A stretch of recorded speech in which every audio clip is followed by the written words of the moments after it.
In the 2024 Miami Formula One sprint race, Charles Leclerc, with his Ferrari SF-24 car, demonstrated good feeling with the Miami International Autodrome in Florida, despite the fact that he did not participate in the only free practice session which was held on Friday.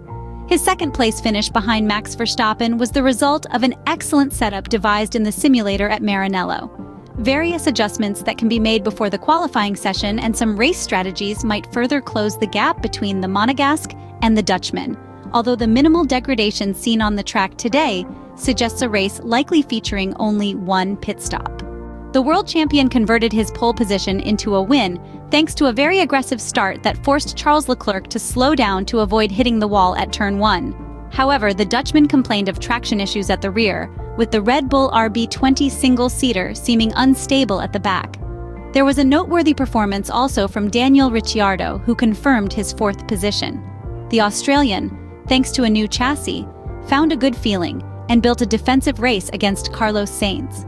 The Spaniard from Ferrari suffered from a suboptimal end of straight speed, showing a high level of drag resistance, as did his Maranello teammate. The telemetry data illustrating the average race pace in the Miami sprint race shows a close absolute value between Charles Leclerc and Max Verstappen.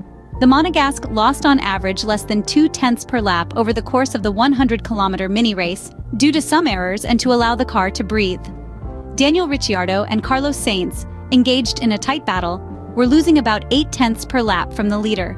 The Spaniard was undoubtedly faster, but being blocked by the Visa Cash App RB car essentially destroyed his chances of competing with the other Red Bull of Checo Perez.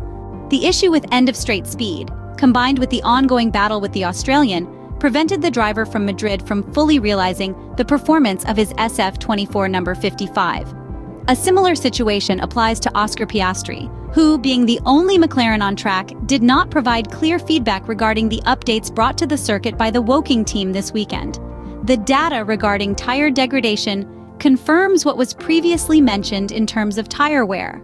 All drivers, except for Lewis Hamilton, who was slowed down by Kevin Magnussen, showed negative degradation. Lap times improved as the cars became lighter.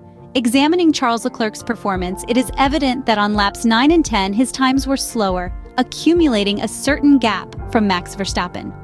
The Monegasque driver realized that attacking the world champion was not possible and chose to distance himself to let the car breathe.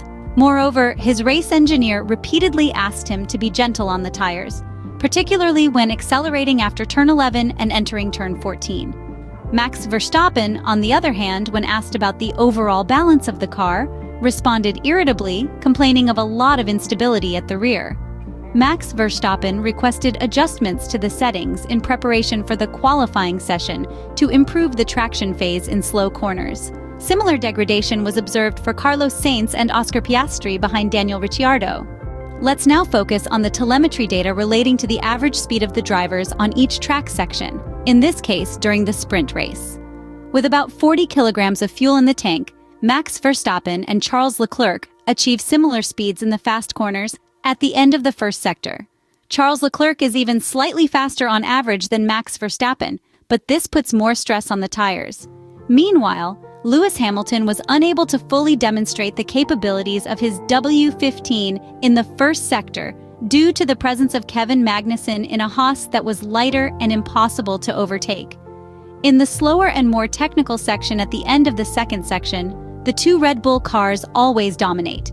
In this part of the track, Max Verstappen manages to gain a good 5 kilometers per hour over Charles Leclerc, even though he had some rear instability as mentioned.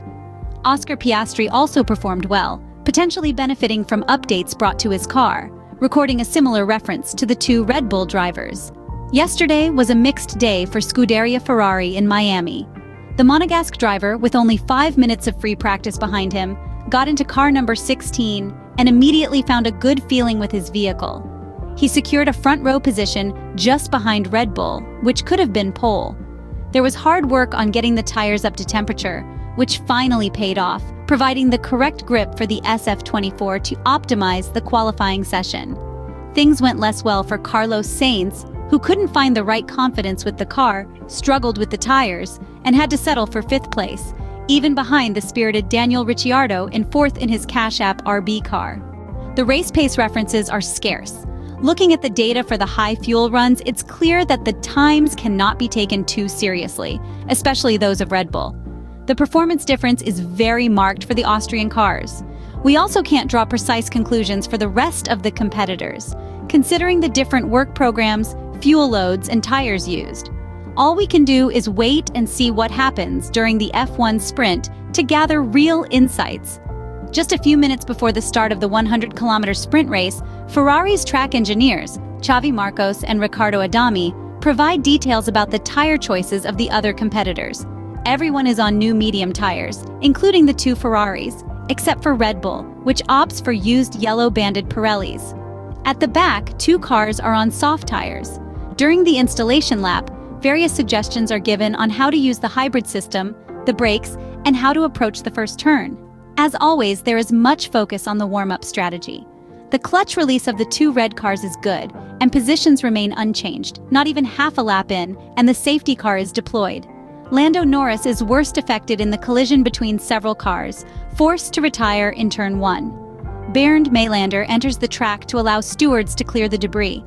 Meanwhile, the drivers are forced to go through the pit lane. Charles Leclerc reports vibrations on the tires and seeks clarification. The pit wall, after a check, reassures him, stating that the set of medium tires has no issues. 2 laps later, the safety car heads back to the pits, and the race resumes. The Ferrari cars switch to race mode with overboost K2 activated up to turn 4. Max Verstappen's start is good, helpful for gaining a safety margin. With 10 laps to go until the end of the Miami sprint race, Charles Leclerc is asked by his Ferrari race engineer to pay particular attention to the acceleration phase in turn 12, with the goal of not overheating the tires too much. The good news for the red team is that car number 16 is performing better than Sergio Perez's Red Bull. That said, it's worth mentioning a fact. Just like in qualifying, Max Verstappen complains on the radio about the medium tires, with which he cannot find the maximum potential. This is why the gap to Charles Leclerc remains at about 2 seconds. Carefully observing the onboard of the Italian cars, we can say that overall, the handling is undoubtedly very good. We only notice a slight oversteer in high-speed sections with load-bearing turns. Undoubtedly, the second sector of the Miami track, in the slower and more technical sections, remains the major limitation of the SF-24 single-seater. On lap 15, Carlos Sainz is still stuck behind Daniel Ricciardo's exhaust without being able to make a passing move. In this case, although the Spaniard's pace is undoubtedly better, the lackluster straight-line speed of car number 55, as opposed to the excellent speed of the Cash App RB car, made the Ferrari driver's race a nightmare. As we can see from the footage from the Ferrari car, Carlos Sainz, despite being extremely close to the former Red Bull driver in the corners, loses traction and can't get close enough even with the drag reduction system open. The mini race thus slips by without much excitement. Everything remains unchanged with Charles Leclerc confirming the second place, finishing behind Max Verstappen with a total gap just over 3 seconds. Carlos Sainz has to settle once again for 5th place.